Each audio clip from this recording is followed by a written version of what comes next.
10-12 હજારના પગારદાર બાળકોને કઈ રીતે ન્યાય આપે? આ તો એવું થઈ ગયું કે હાઉસવાઈફ કંઈ નથી કરતા તો કે ટીચર બની જાય. એ તો આખી જનરેશનને ડિસ્ટર્બ થઈ રહ્યું છે. એના માટે પેરેન્ટ્સ એસોસિએશન કંઈ કરી રહ્યું છે. કોમ્પિટિશનમાં 500 થી 800 ની સંખ્યા થઈ છે, પરંતુ જ્યારે તમે લોકો રજૂઆત કરવા જાઓ છો, કંઈ બોલવાનું થાય, ત્યારે 8 થી 9 જ લોકો જ હોય. ફીસના મુદ્દાને લઈને કેટલું સંતુષ્ટ છે અત્યારે વડોદરા પેરેન્ટ્સ એસોસિએશન? કેમ કે લોકો તો હજી પણ કહી રહ્યા છે કે ફીસ વધુ છે. નમસ્કાર, આપ જોઈ રહ્યા છો UTC news. Vadodara parents association પાછલા ઘણા વર્ષોથી આ એસોસિએશન વિદ્યાર્થીઓના હિત માટે કામ કરતું આવ્યું છે. આજે આપણે વડોદરા પેરેન્ટ્સ એસોસિએશનના પ્રમુખ અને કાર્યકારી પ્રમુખ બંને સાથે ચર્ચા કરીશું આ એસોસિએશન વિશે અને હાલના વિદ્યાર્થીઓના મુદ્દા વિશે. આપણી સાથે વડોદરા પેરેન્ટ્સ એસોસિએશનના પ્રમુખ કિશોર પિલ્લઈ છે અને સાથે કાર્યકારી પ્રમુખ દીપકભાઈ પણ આપણી સાથે છે. કિશોરભાઈ, દીપકભાઈ, આપનું સ્વાગત છે. જે રીતે 2017 થી 2024 આપણે 7 વર્ષ થઈ ગયા અને વાલીઓ માટે આપ કામ કરતા આવ્યા છો. જ્યારે પેરેન્ટ્સ એસોસિએશન બન્યું હતું જે હેતુથી અને આજે જે ચાલી રહ્યું છે, કેટલા સંતુષ્ટ છો? મુદ્દા હતા, મુદ્દા ઉકેલાઈ ગયા, શું પરિસ્થિતિ? એકચ્યુઅલી અમે સેટિસ્ફેક્શન લેવલ તો બહુ હાઈ છે, પણ જે ઓબ્જેક્ટિવથી એસોસિએશન ફોર કરવામાં આવ્યો એ એફઆરસી ફીસના રિલેટેડ ઇસ્યુથી ચાલુ કર્યું હતું. અમે આની અંદર ગવર્મેન્ટ પ્રેશરમાં તો છે. વડોદરા પેરેન્ટ એસોસિએશનના જે આંદોલનો કરીએ છીએ, અમે જે અવેરનેસ કેમ્પેન કરીએ છીએ એનાથી ગવર્મેન્ટ ઉપર પ્રેશર તો બને છે. એફઆરસી ઉપર નજર રાખીને થોડું ઘણું કંટ્રોલ કરવા માટે ગવર્મેન્ટ તરફથી બી પ્રયત્ન થઈ રહ્યા છે. પણ સાથે સાથે જ્યારે કોઈ પણ સંસ્થા આગળ વધે તો એની અંદર થોડું ડાયવર્સિફિકેશન બી હોય અને થોડું બ્રોડર ઓબ્જેક્ટિવ. ફીસના ઇસ્યુઝ તો છે જ, એ સિવાય બાકી મેન્ટલ હેલ્થ અને છોકરાઓ સાથે જે બનતા રોજ બનતા સેફટીના ઇસ્યુઝ, લો એન્ડ ઓર્ડરના રિલેટેડ હોય કે એક્સિડન્ટ રિલેટેડ હોય, એની અંદર બી અમારા યોગદાન અમે ફાળે છે. અને સાથે એક્સ્ટ્રા કરિક્યુલર એક્ટિવિટીઝ, જે છુપેલા ટેલેન્ટ્સ છે, આ ટેલેન્ટ્સ બહાર લાવીને એમને એક પ્લેટફોર્મ મળી છે સિટી લેવલમાં, અને અમે ઈચ્છીએ છીએ કે નેશનલ લેવલ સુધી. આજે તમે જોઈ શકો છો આજના જે રિઝલ્ટમાં જે ક્વોલિટી ઓફ ડ્રોઈંગ્સ તમે જોશો તો વડોદરાની અંદર ટેલેન્ટેડ સ્ટુડન્ટ્સ છે, તો અમને બી પહેલી વખત ખબર પડી. અને જે પ્રમાણે તમે જર્નલિસ્ટ બી લખ્યો છો કે આપણી પાસે કોઈ આર્ટના પ્રમોશન માટે કોઈ જગ્યા બી નથી, કોઈ ઇન્સ્ટિટ્યુશન બી નથી. એટલે વડોદરા પેરેન્ટ એસોસિએશન એવી ખાલી જગ્યા બી પૂરી કરવા માટે અમે પ્રયત્ન કરી રહ્યા છીએ. એટલે સ્પોર્ટ્સ, આર્ટ્સ અને સ્ટડીઝની અંદર. અને સાથે સાથે તમને તો ખબર જ છે, દર વર્ષે અમે પેલી બુક એક્સચેન્જ પ્રોગ્રામને બી અમે આયોજન કરીએ છીએ. ફ્રીમાં યુઝડ બુક્સ અમે ડિસ્ટ્રીબ્યુટ કરીએ છીએ. એટલે એવરી યર, એવરી મંથ કંઈ ને કંઈ કાર્યક્રમ અમે કરાય છે પેરેન્ટ્સ માટે. દીપકભાઈ, જે રીતે કીધું કે જે મુખ્ય મુદ્દો હતો એ ફીસનો હતો, પરંતુ હવે બીજા બધા અધર એક્ટિવિટીઝ શરૂ કરી દીધા છે. ફીસના મુદ્દાને લઈને કેટલું સંતુષ્ટ છે અત્યારે વડોદરા પેરેન્ટ્સ એસોસિએશન? કેમ કે લોકો તો હજી પણ કહી રહ્યા છે કે ફીસ વધુ છે. હા, એટલે એકચ્યુઅલી એવું છે કે પેરેન્ટ એસોસિએશન 2017થી આના માટે કાર્યરત હતું અને જે તે ટાઈમે પહેલી વખત એફઆરસીએ ફી ડિક્લેર કરી એ સમયે એક્ટિવ રહી અને ફીસ અમે ઓછી કરાવેલી હતી. પછીના વર્ષોમાં થોડી ફીસ વધુ આવી. હવે નવું 3 વર્ષ પૂરા થયા છે, બધી સ્કૂલો ફરીથી ગઈ છે એફઆરસી પાસે અને નવી ફી ડિક્લેર થઈ રહી છે. જેમાં પણ અમે મહિના દિવસ પહેલાં એફઆરસીને એક મેમોરેન્ડમ આપી અને બધી સ્કૂલ વાઇઝ કેટલી ફી વધુ છે એની એક યાદી આપી હતી. અને હવેથી પેરેન્ટ્સ સાથે આવું બનાવ ન બને અને એને અન્યાય ન થાય એની એક માંગ કરી હતી. અને એફઆરસી ચેરમેને ભાઈ અમને યોગ્ય જવાબ આપીને કીધું હતું કે તમે અમારો રિપોર્ટ જોજો, અમારી ફીસનું જે હવે ડિક્લેરેશન થાય જોજો, પછી તમે અમને રજૂઆત કરજો. તો હજી થોડી જિલ્લાની ચાલતી હતી, વડોદરાની સ્ટાર્ટ થવાની નહીં, થોડી જે થઈ છે એમાં બી સંતોષકારક એ લોકોએ કામચલાઉ ઓર્ડર તો આપેલા છે.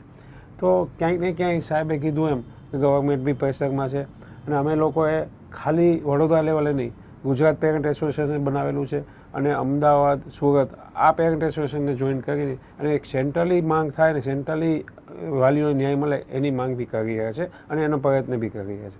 અને અમે બ્રોડ થયાનું રીઝન એ છે કે વધુ વાલીઓ ખાલી ગણી ગાંઠી સ્કૂલો હોય, વડોદરાની જ વાત કરીએ તો 25-30 સ્કૂલો હોય જે નામચીન છે, એના વાલીઓ તો હોય જ. એના સિવાય બી બધી સ્કૂલો છે જે ટેલેન્ટથી કે ફી સિવાયના ઇસ્યુમાં પણ અમારી સાથે જોડાય અને એને બી બીજી એક્ટિવિટીથી એના બચ્ચાઓને લાભ મળે એના પ્રયત્ન વડોદરા પેરેન્ટ્સ એસોસિએશન કરી રહી છે.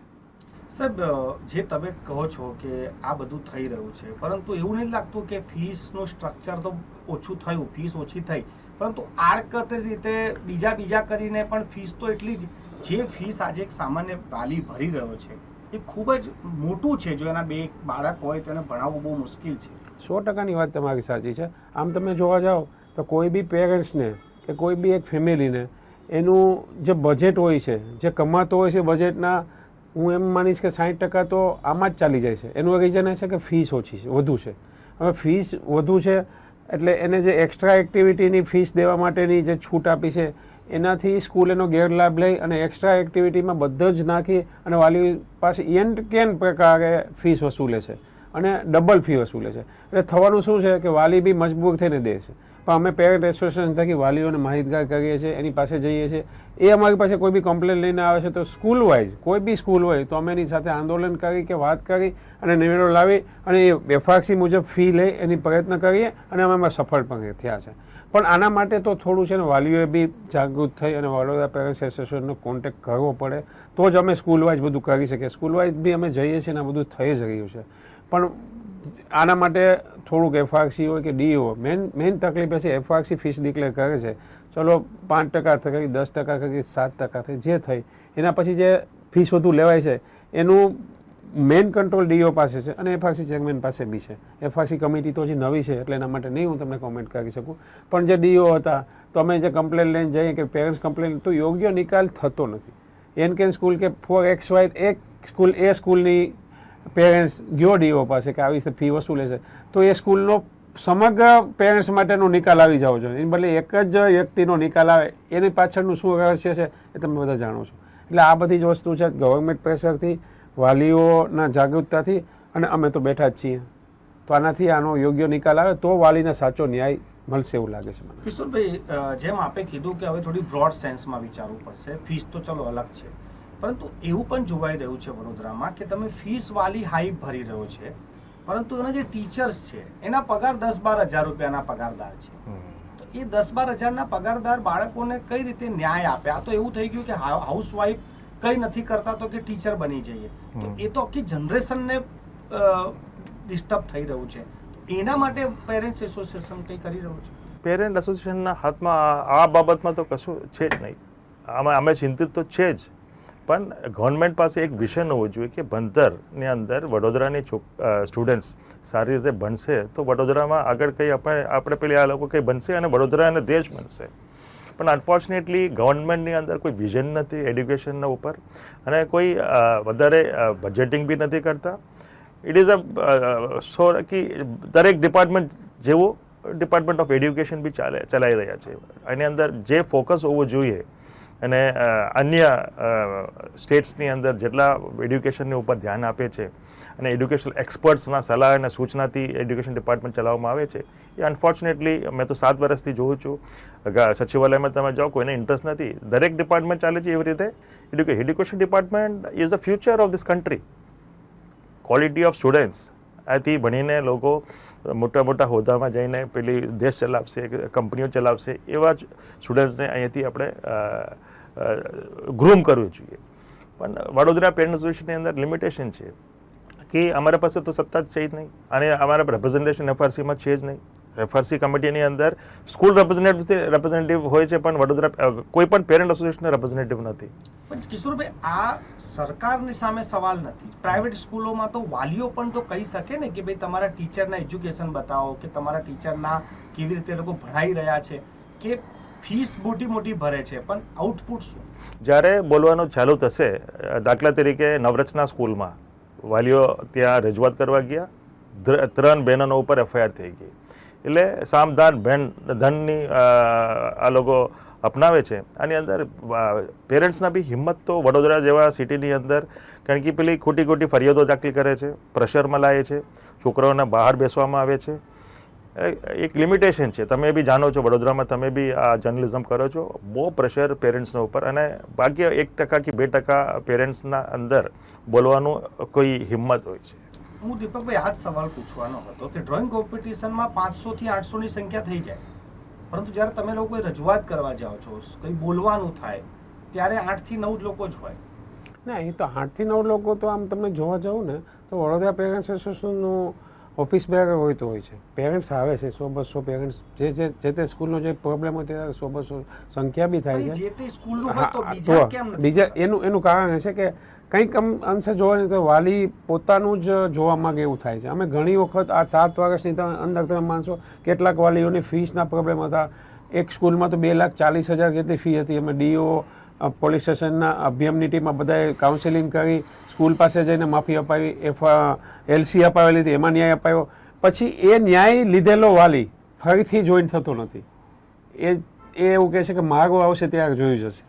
આ એક જે પોતાની જે મેન્ટાલિટી છે ને એના પ્રોબ્લેમના હિસાબે આજે 17 લાખ કે 20 લાખની બધા જ પેરેન્ટ્સ જ છે એવું તો કશું છે નહીં. તો આની અંદર 10 લાખ લોકો એક રસ્તે આવવા જોઈએ જગ્યાએ હજારોની સંખ્યા કે 200-500ની સંખ્યામાં એક જે તે સ્કૂલના વાલીઓ આવે એને હિસાબે જ છે ને આ ન્યાય મળતો નથી એવું મને લાગે છે. કિશોરભાઈ, એક સમસ્યા હવે એ પણ શરૂ થશે, જેમ જેમ પરીક્ષાઓની તારીખ પાસે આવશે તો ઘણા સ્કૂલોમાં એવું થશે કે ભાઈ તમારી ફીસ બાકી છે, તો બાળકને અત્યારથી જ ટોર્ચર અને તમને એક્ઝામમાં નહીં બેસવા દે, કે પછી કોઈની ફીસ બાકી છે તો LC નહીં આપે.